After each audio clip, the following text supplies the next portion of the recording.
Vous êtes en rendez-vous, vous avez présenté une offre claire, bien construite, avec un ROI positif, un benchmark sectoriel, des témoignages clients, bref, vous y avez tout mis. Et malgré ça, votre prospect vous dit on va en discuter en interne. Et puis derrière, pas de nouvelles. Alors, c'est pas que vous n'êtes pas bon en vente ou que votre offre est nulle. C'est juste que vous avez raté un élément invisible mais décisif, la structure de prise de décision du cerveau humain. En fait, le problème, c'est quoi? C'est que vous avez présenté votre solution à un cerveau qui n'était pas du tout prêt à décider. Parce que vous avez parlé à son système logique, pendant que son système émotionnel, il était en train de chercher la sortie de secours. Alors, c'est pas une invention de ma part, hein, c'est scientifique, documenté, nobélisé même. Les décisions d'achat ne sont pas rationnelles. Elles sont d'abord émotionnelles, instantanées, inconscientes, et seulement justifiées après coup. Bienvenue dans l'univers merveilleux du système 1 et du système 2. Alors, ces deux systèmes de pensée, c'est une modélisation de la façon dont le cerveau humain prend des décisions. Ils ont été formalisés par un type qui s'appelle Daniel Kahneman, qui est psychologue et prix Nobel d'économie, dans son bouquin Thinking Fast and Slow. Alors, vous comprenez ces deux systèmes, vous transformez votre manière de vendre. Alors, qui je suis, moi, pour vous parler de ça? Je m'appelle Emmanuel Reslinger, je travaille dans le marketing et la vente depuis 20 ans, et je suis une vraie accro des mécanismes psychologiques qui font acheter. Ça fait 10 ans que j'accompagne des dirigeants à trouver et dépasser ce qui bloque la croissance de leur boîte. Et d'ailleurs, si vous voulez savoir où vous en êtes, niveau marketing et vente chez vous, j'ai créé un outil diagnostic, c'est gratuit, ça se fait en ligne. Vous avez vos résultats personnalisés en moins de 5 minutes sur 13 thématiques clés. Le lien est en description. Trêve de blabla, c'est parti pour le sujet du jour. Système 1, système 2, qu'est-ce que c'est? Donc, comme je le disais, le cerveau prend une décision en deux temps.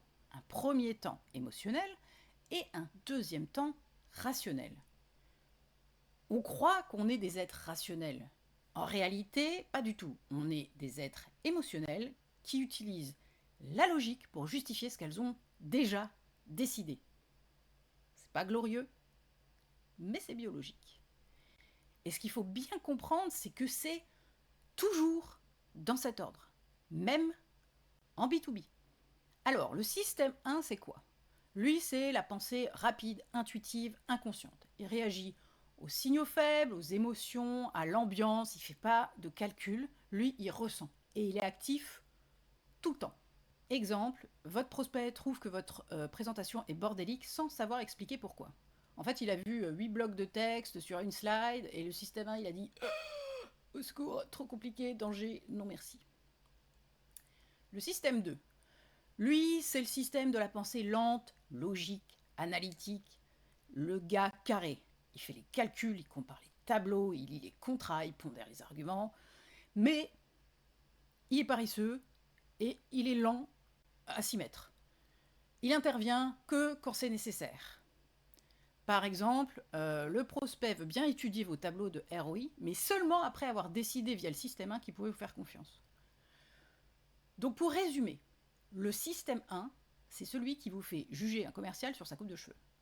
Le système 2, c'est celui qui vous permet de vérifier que le taux de marge est suffisant. Problème, l'un est rapide et l'autre, c'est une feignasse. Alors pourquoi c'est critique dans la vente B2B?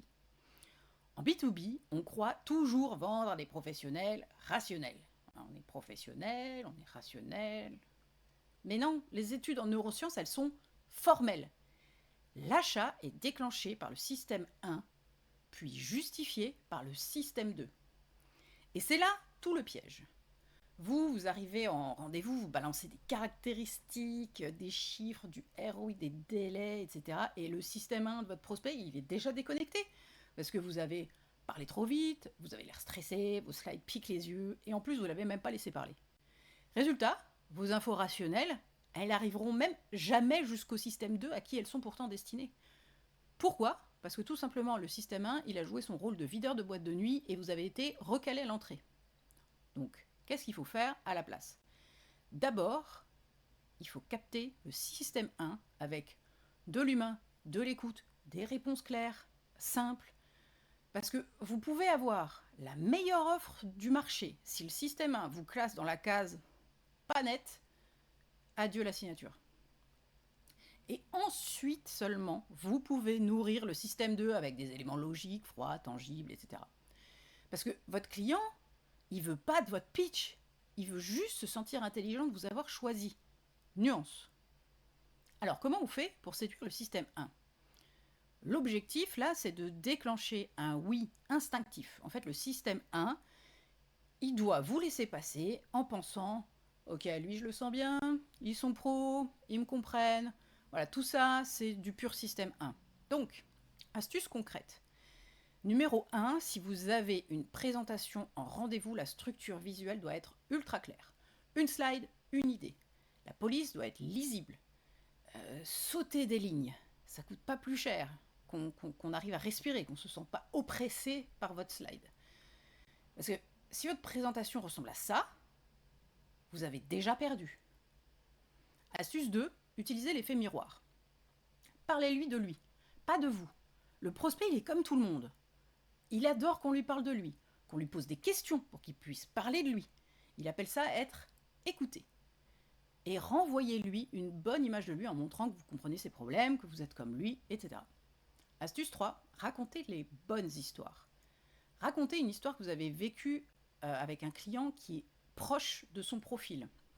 Du genre, ah bah oui, on bossait aussi avec une boîte dans votre secteur et même problème, déperdition de prospects qualifiés à tel endroit. On a fait X, Y, Z et en 6 mois, ils ont doublé le taux de signature. Astuce 4. Soignez votre posture, ton, rythme, bref. Regardez votre prospect dans les yeux, parlez lentement. Respirez, ayez l'air confiant. Le cerveau du prospect, il évalue vos signaux non verbaux avant vos arguments. Donc pour résumer, le système 1, il adore 3 choses. Les histoires, la clarté et les gens qui ont l'air de savoir où ils vont. Donc si vous bafouillez devant une slide chargée comme un buffet de chez Flunch, c'est mort. Ensuite, comment parler au système 2? Là, l'objectif, c'est de lui donner de quoi justifier sa décision. Parce que une fois que le système 1, il a dit « Ok, lui, je l'aime bien ce prestataire-là, c'est bon, il passe ». Le cerveau, il a besoin de se couvrir. Il faut lui filer les munitions pour aller convaincre les autres décisionnaires. Il doit pouvoir défendre son choix auprès de son DG ou de lui-même si vous parlez directement au DG. Oui, oui. On s'auto-justifie nos décisions. Sinon, il va juste vous dire je vais réfléchir, ce qui en vrai veut juste dire bah, j'ai pas de quoi me justifier, et là, encore une fois, c'est mort. Donc, astuce concrète numéro 1, présenter des cas clients structurés. Le contexte, le problème, la solution, le résultat. Donnez des chiffres, mais contextualisez-les. Ne balancez pas une avalanche de chiffres comme ça, juste pour avoir des chiffres. Astuce 2, montrez-lui que vous savez où vous allez. Rassurez-le, dites-lui, voilà comment on avance, voilà les étapes, etc. Le système 2, il adore les plans logiques. Et 3, montrez les données clés dans votre présentation sous un format ultra visuel. Préférez une bonne image à un pavé de texte imbuvable. Utilisez des graphiques pour illustrer les chiffres. Et enfin, astuce 4, faites une synthèse en fin de rendez-vous et annoncez les étapes suivantes. En gros, vous dites voilà ce que je retiens de notre échange, vous reformulez, voilà, comme ça, vous avez une validation cognitive, et ensuite vous présentez les étapes suivantes et votre prospect peut se projeter. En résumé, le système 2, il n'est pas difficile. Il veut juste des éléments qui permettent de dire je ne suis pas tombé dans le panneau, j'ai choisi en connaissance de cause, même si il est déjà tombé dans le panneau, il veut juste pas perdre la face. 3 erreurs, vraiment 3 erreurs à éviter. La première, parlez d'abord au système 2. Genre, vous ouvrez votre rendez-vous, votre presse avec oui, notre solution est modulaire, API first, compatible, ISO, machin bidule, je sais pas quoi. Le système 1, il vous a déjà claqué la porte au nez. Deuxième erreur, votre présentation est hyper complexe. Trop de texte, trop de colonnes, trop d'arguments, trop surcharge cognitive. Le système 1, il s'ennuie depuis longtemps et le système 2, il est carrément en PLS. Erreur 3, ignorer le ressenti. On se dit toujours, ouais, mais bon, le feeling, il fait pas tout. C'est vrai, il fait pas tout. Mais il fait le début de tout. Et sans début, il n'y a pas de fin. En conclusion, vous ne vendez pas à des entreprises, des entités désincarnées. Vous vendez à des cerveaux mal hydratés, stressés, distraits, sursollicités, qui veulent juste prendre la bonne décision sans avoir à y réfléchir trop fort. Donc si vous voulez vendre plus, arrêtez de parler comme une notice de médicament et commencez à parler comme quelqu'un de confiance qui aide à prendre une vraie décision émotionnelle et justifiable. Parlez d'abord au cerveau émotionnel. Soyez clair, humain, simple, écoutez et posez les bonnes questions. Ensuite seulement vous donnez les munitions au cerveau logique, les données, la structure, les preuves, le plan, les études de cas, tout ça. Vous allez voir que ça va tout changer. Et ça ne vaut pas que pour les rendez-vous de vente, ça vaut aussi pour vos landing pages, brochures et compagnie.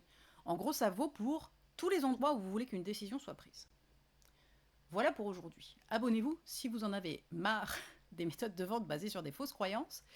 Et si vous voulez qu'on retravaille ensemble vos supports, votre posture ou vos messages ou peu importe quoi, pour que ça commence à parler vraiment au cerveau de vos clients, contactez-moi.